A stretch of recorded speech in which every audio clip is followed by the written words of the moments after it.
প্রথম থেকেই অন্য সব ছবির সাথে সাথে কার্টুন ক্যারেক্টারের প্রতি আমার একটু বেশি ইন্টারেস্ট ছিল, তো সেই জন্য আজকে একটা কার্টুন স্ট্রাকচার আমি তুলছি।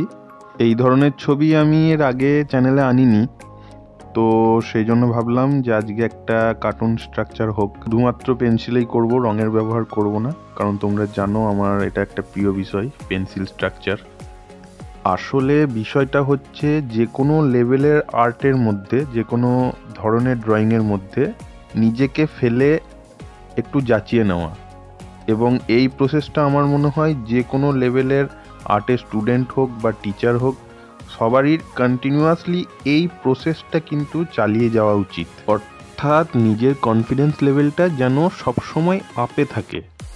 ড্রয়িংয়ের ক্ষেত্রে কিন্তু এটা খুব বড় একটা বিষয়, খুব ভ্যারি করে ব্যাপারটা। আমার অনেক স্টুডেন্ট আমাকে বলে যে স্যার এই ছবিটা আমার দ্বারা হবে না, এটা আমি পারবো না।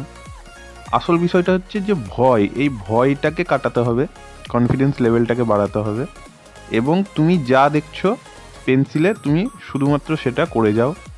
ভুল ঠিক সেটা পরের ব্যাপার। তো ভিডিওটা ভালো লাগলে লাইক করো, প্রচুর পরিমাণে কমেন্ট করো এবং চ্যানেলটাকে সাবস্ক্রাইব করে দাও।